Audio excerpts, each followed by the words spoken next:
క్షేత్రం ఈనాటి కేరళ రాష్ట్రంలో అందమైన ప్రాంతంగా ఉండేది పందళ రాజ్యం.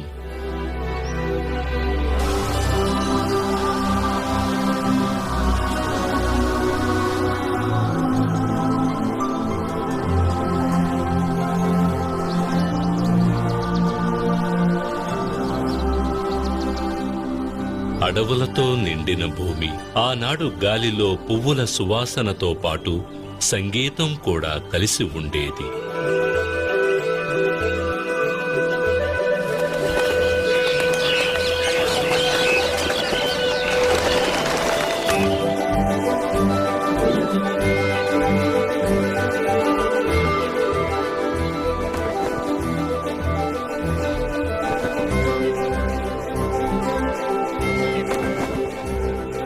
సూర్యుడు పందళ రాజ్యం పైన సున్నితమైన వేడి కిరణాలను మాత్రమే ప్రసరించేవాడు.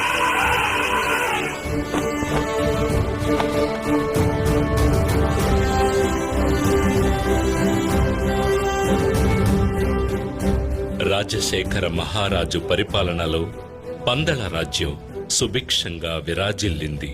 అయినా ఆ రాజ్యాన్ని ఏలే మహారాజుకి, సుఖ సంతోషాలకు లోటులేని ఆ రారాజుకి ఒక వేదన ఉండేది. అవును, అదే పుత్రులు లేరనే బాధ.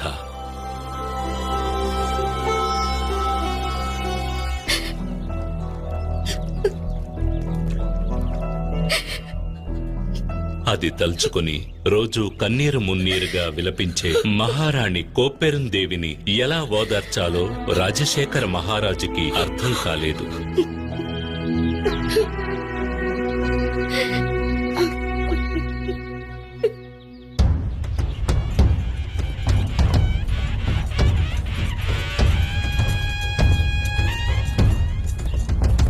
ఒకరోజు రాజశేఖరుడు నగర సంచారం చేస్తుండగా, ఇదిగో మన మహారాజు ఎంత అద్భుతంగా మన రాజ్యాన్ని ప్రజల్ని పరిపాలిస్తున్నారు.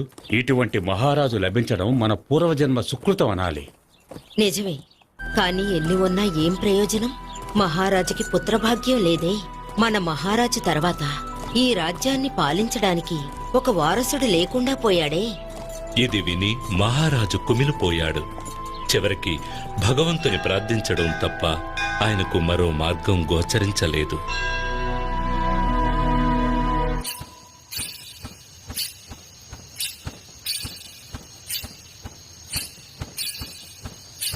అదే సమయంలో మహారాజుకి సంతానం లేనందుకు సంతోషంలో తేలిపోతున్న ఒక జీవి కూడా అదే రాజభవనంలో ఉన్నాడు. ఆయనే పందళ రాజ్యపు మహామంత్రి.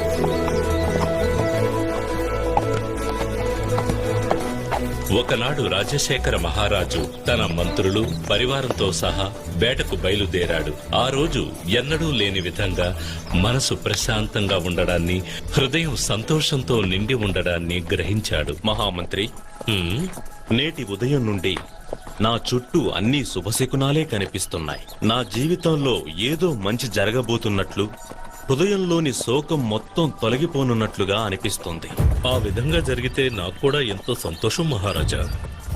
మహారాజు ఎదుట నమ్మకస్తునిలా నటిస్తూ మహారాజు స్థానాన్ని ఆక్రమించాలని కలలు కంటున్న మహామంత్రి వారసుడు లేని రాజ్యం తర్వాత తనకే సొంతమని భావిస్తున్న వేళ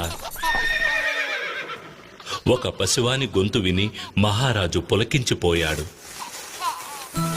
అక్కడ మెడలో మణిమాలతో ఒక బాలుడు కనిపించాడు. ఎవరీ పసివాడు?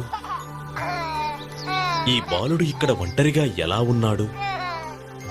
మానవ సంచారమే లేని ఈ అటవీ ప్రాంతంలో ఈ బాలుణ్ణి ఎవరు వదిలి వెళ్ళుంటారు?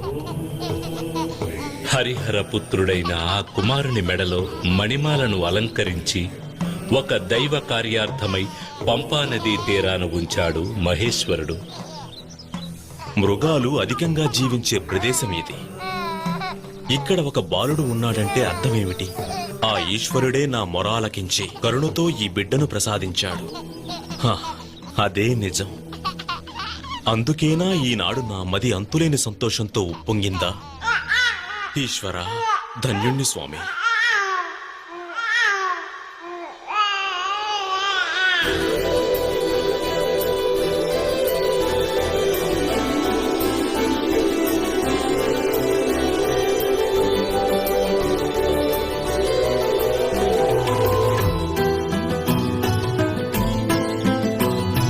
కలి నుంచి కాపాడే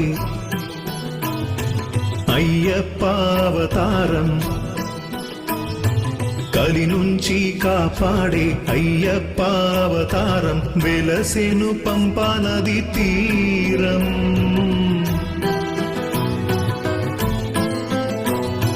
కలి నుంచి కాపాడే అయ్యప్ప అవతారం, వెలసెను పంపా నది తీరం. ఆళ్వార్ల పాట దేవతల ఆట,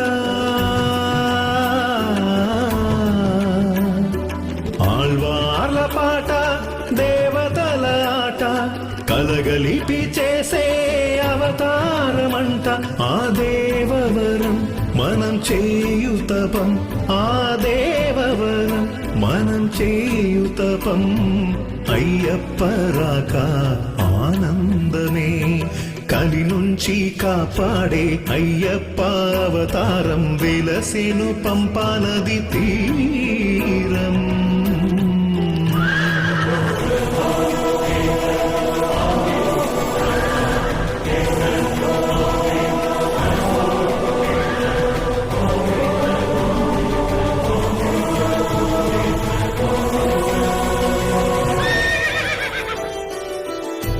హరిహర సుతుని రాకతో విరిసెను వామనే, తన కృప మహిమతోనే సాగు ఈ లోకమే.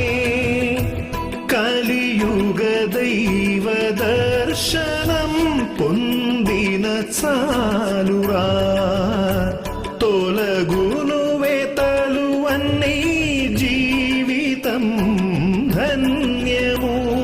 ప్రభవించు అయ్యప్ప తేజోవదనం, ఈ జన్మకి మరు జన్మకి దారే చూపు. ప్రభవించు అయ్యప్ప తేజోవదనం, ఈ జన్మకి మరు జన్మకి దారే చూపు. శరణాగతి కోరావంటే కరుణాకరుడే కరుణించులే. అయ్యప్ప రాక ఆనందమే. ఈ రాజ్య ప్రజలకు ఒక శుభవార్త. తమకు వరప్రసాదంగా లభించిన బాలునికి ఎంతో ఘనంగా నామకరణ మహోత్సవం జరిపించాడు మహారాజు.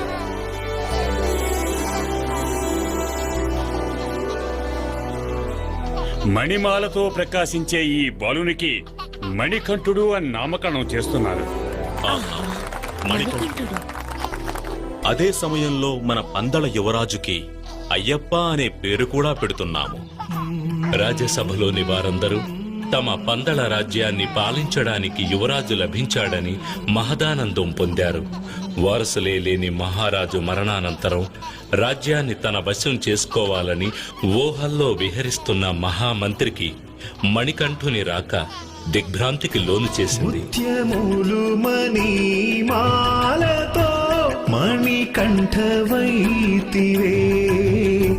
ఆవేదము నీవనుచు వల్లించు లోకములే. తన పసి నగవుల ముందరా వేణువే ఓడదా, పున్నమి మోముగాంచి పరవశించి పాడమా. పసిడైనా ఏవైనా తన ముందెంత, సాటేది లేదయ్యా ఆ స్వామికి. పసిడైనా ఏవైనా తన ముందెంత, సాటేది లేదయ్యా ఆ స్వామికి. వీరి పాదమే మనం తాకగా పో